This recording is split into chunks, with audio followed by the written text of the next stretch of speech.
Most people live their entire lives without realizing that what they call kindness is often nothing more than a quiet form of self-betrayal. You think you are being good, being humble, being someone others can rely on, but look deeper and you will see a pattern. Every time you silence your own opinion to avoid conflict, every time you say yes when your mind is screaming no, every time you adjust your behavior just to be accepted, you are slowly erasing yourself. And the world notices this, even if it never says it out loud. The truth is harsh but necessary.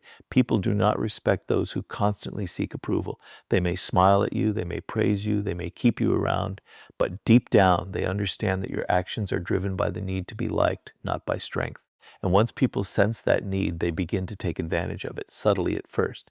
They will ask for more of your time, more of your energy, more of your compliance, not because they are evil, but because human nature tests weakness. And people pleasing, no matter how well-intentioned, signals weakness. You become predictable, easy to control, easy to manipulate, because your decisions are no longer your own. They are reactions shaped by what others might think of you. This is the hidden cost. You lose your identity piece by piece until one day you no longer know what you truly want, only what others expect from you. And that is the most dangerous place to be, because a person without a clear sense of self can be molded by anyone. Understand this. Approval is a currency that loses value the more you chase it. The harder you try to be liked, the less genuine your presence becomes. People can feel it. There is a subtle desperation in your tone, in your body language, in your decisions. And even if they cannot explain it, they respond to it by lowering your importance in their minds. Respect, on the other hand, works in the opposite way. It grows when you are willing to risk disapproval. This is where the shift begins. The moment you stop asking, will they like this? And start asking, is this right for me? You begin to reclaim control. It will feel uncomfortable at first, almost unnatural. You may feel guilt, you may feel tension, you may even feel like you are becoming a worse person. But this is not you becoming worse, this is you becoming real. When you no longer depend on approval, your behavior changes in subtle but powerful ways. You speak with more certainty, you make decisions faster, you stop overthinking every interaction, and most importantly, you become less available. Not in a rude way, but in a controlled, intentional way. Your time and energy are no longer open for anyone to take. They are guarded, valued, and directed. And something interesting happens when you reach this point. The same people who once overlooked you begin to pay more attention. The same people who took you for granted start treating you with caution, because you are no longer predictable. You are no longer easy. You have removed the one thing that made you controllable, your need for approval. So if you truly want to kill the people pleaser inside you, you must accept this one reality. Not everyone will like you, and that is exactly why you will finally be respected. People pleasers operate under a dangerous illusion that being liked will keep them safe. But in reality, the more you bend, the less people respect you.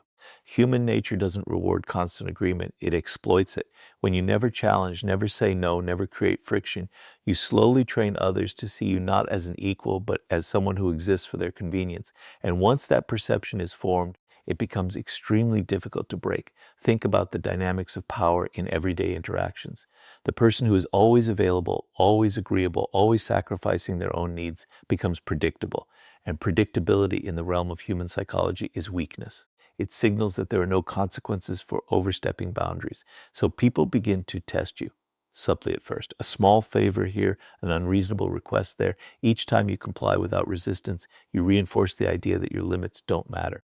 What most people don't realize is that respect is built not through kindness alone, but through controlled resistance. There must be moments where you stand firm, where your silence carries weight, where your refusal creates a pause in the other person's expectations. This doesn't mean becoming aggressive or cold. It means becoming selective, strategic, a person who chooses when to give rather than someone who gives by default. There's a psychological shift that happens when you stop trying to please everyone. Initially, people may react negatively. They may question your change, accuse you of being selfish, or even try to guilt you back into your old behavior.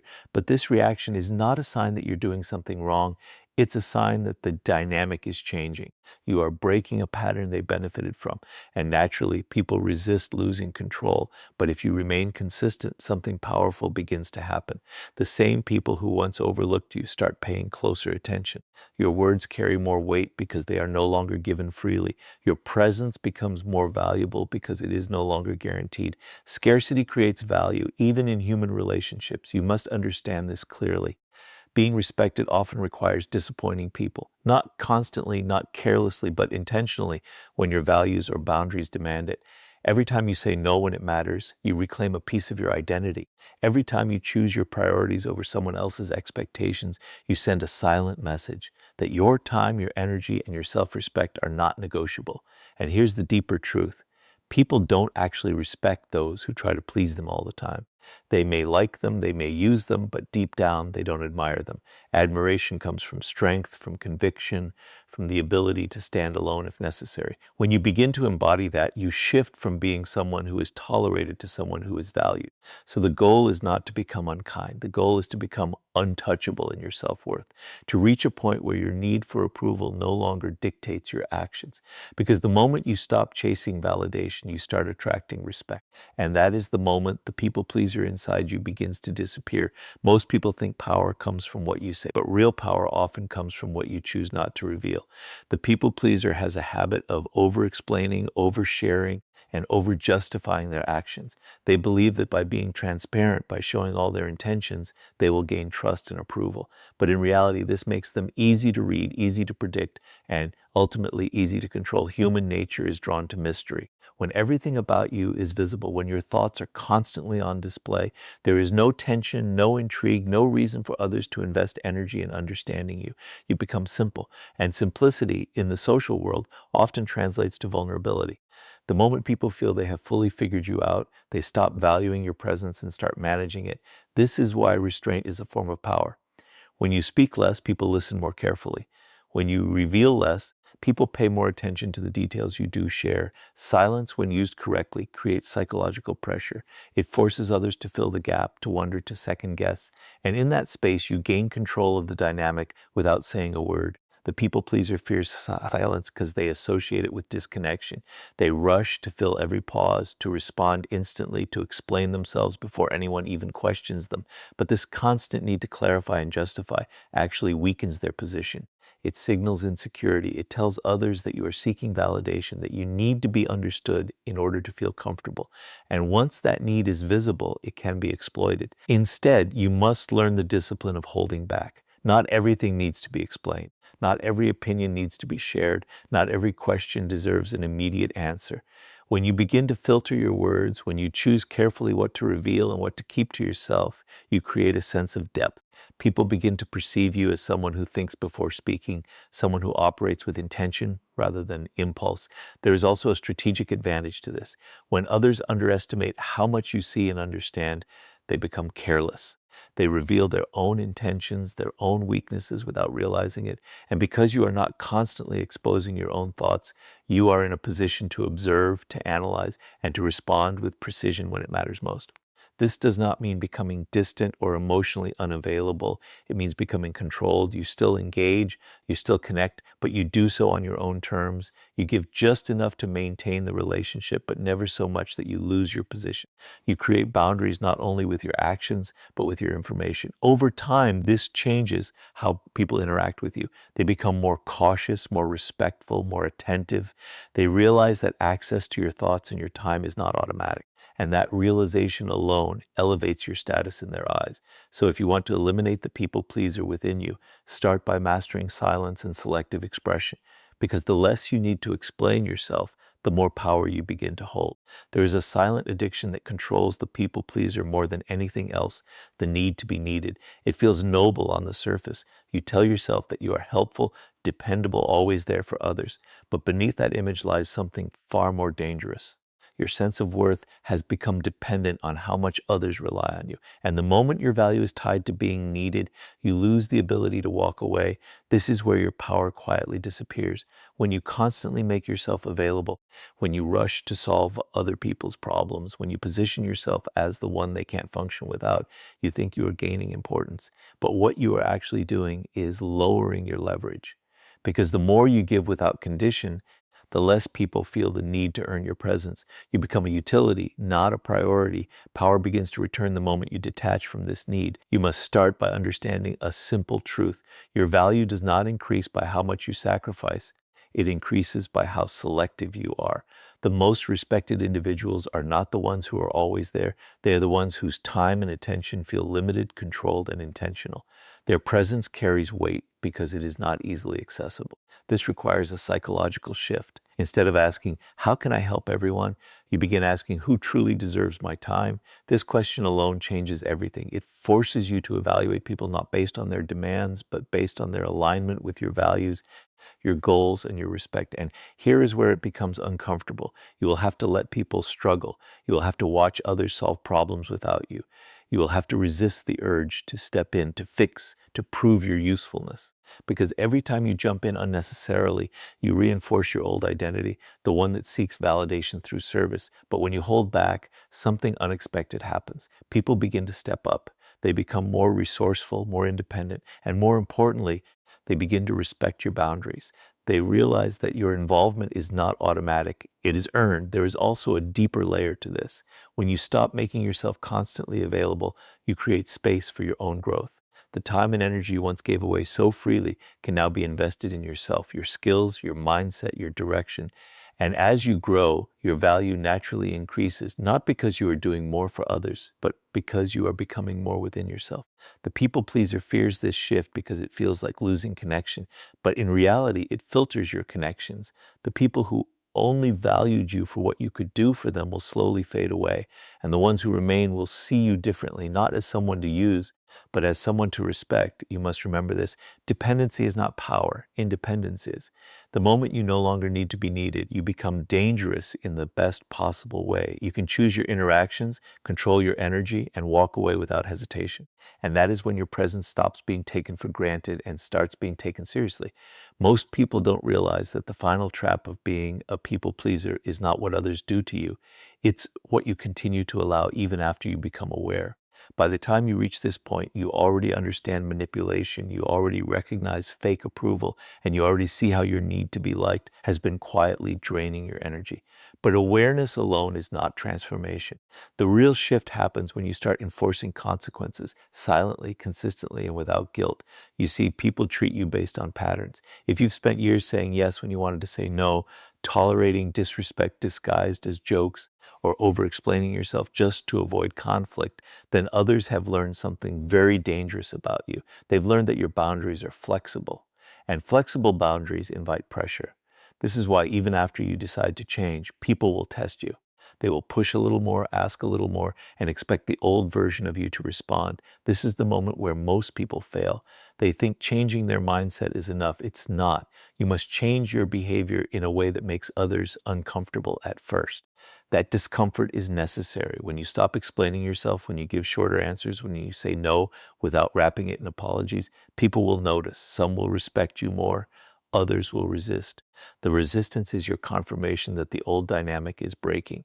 You have to understand this deeply. Every time you ignore disrespect, you train people to continue it. Every time you overextend yourself to please someone, you reinforce the idea that your time is less valuable than theirs. And every time you stay silent when something bothers you, you send a signal that your voice doesn't matter. So if you truly want to kill the people pleaser inside you, you must interrupt these patterns deliberately. Start small, but be consistent. When someone crosses a line, don't laugh it off. Pause, look at them, and let the silence do the work. When someone asks too much of you, don't rush to agree. Take your time, and if needed, decline without justification. When someone disrespects your effort, don't chase their approval, withdraw your energy. This is not about being rude, it's about being clear, and clarity is powerful, because once people realize that access to you is no longer guaranteed, they begin to adjust. The same people who once took you for granted will start choosing their words more carefully. The same people who ignored your value will start recognizing it, not because you demanded respect loudly, but because you enforced it quietly. There is also a deeper psychological shift happening within you. As you stop seeking validation externally, you begin to build it internally. You start trusting your own decisions. You start valuing your own time. You start realizing that being liked is not as important as being respected. And once you feel that shift, you will never want to go back, because the truth is, people-pleasing was never about kindness. It was about fear. Fear of rejection, fear of conflict, fear of being misunderstood. But when you face that fear and act anyway, you take your power back. You stop negotiating your worth. You stop shrinking yourself to fit into other people's expectations. You become someone who chooses, not someone who reacts. And that is the ultimate transformation, not when people start treating you differently, but when you stop allowing anything less than what you deserve. At the highest level, breaking free from people pleasing is not just about changing how you act around others. It is about redefining your entire identity. Because the truth is, you were never just too nice. You were conditioned to believe that your role in life was to accommodate, to adjust, to make things easier for everyone else, even if it meant making things harder for yourself. And over time, that role became your identity. You stopped asking who you are and started asking what others need you to be. This is where the final transformation begins. You have to detach from the identity that was built on approval, that version of you who constantly seeks validation, who measures success by how many people are happy with you, who feels uneasy when someone is disappointed. That version must be consciously dismantled. Not slowly, not passively, but with intention.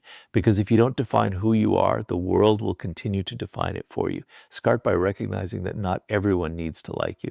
In fact, if everyone likes you, it often means you are not standing firmly for anything. Strong individuals naturally create friction, not because they are aggressive, but because they are clear. They have opinions, standards, and limits. And those things will not always align with everyone around them. That is not a flaw. It is a sign of authenticity. As you begin to step into this new identity, you will notice a shift in your internal dialogue. You will stop asking, will this upset them? And start asking, is this right for me? That single shift changes your decisions, your tone, your posture, even your presence. You become more grounded, more deliberate, and less reactive. You are no longer moving to please. You are moving with purpose. But understand this clearly. Stepping into this version of yourself requires courage, because you will face moments where you feel misunderstood, judged, or even rejected. People who benefited from your old behavior may label you as selfish, distant, or changed. And in a way, they are right. You have changed, but not in the way they think. You have not become worse. You have become aware, and awareness brings responsibility. You can no longer pretend you don't see the patterns. You can no longer ignore when you are being undervalued. You can no longer sacrifice your peace just to maintain temporary harmony, because now you know better. And once you know better, going back feels like betraying yourself. There is also a quiet strength that develops when you fully step into this identity. You no longer feel the need to prove yourself constantly. You don't chase attention. You don't beg for understanding, and you don't over-explain your choices. Your confidence becomes internal, not dependent on external reactions. And this kind of confidence is rare. It is calm, controlled, and unshakable. People will start to sense this, not because you announce it, but because it shows in how you carry yourself, in the way you speak less but say more, in the way you walk away without drama, in the way you remain unaffected by things that once controlled you. This is real power, not loud, not aggressive, but undeniable. And eventually, you reach a point where you realize something profound. You were never meant to be everything for everyone. You were meant to be fully yourself. And the moment you embrace that, the need to please disappears, replaced by something far more valuable, self-respect. And once you have self-respect, you stop negotiating your worth with the world.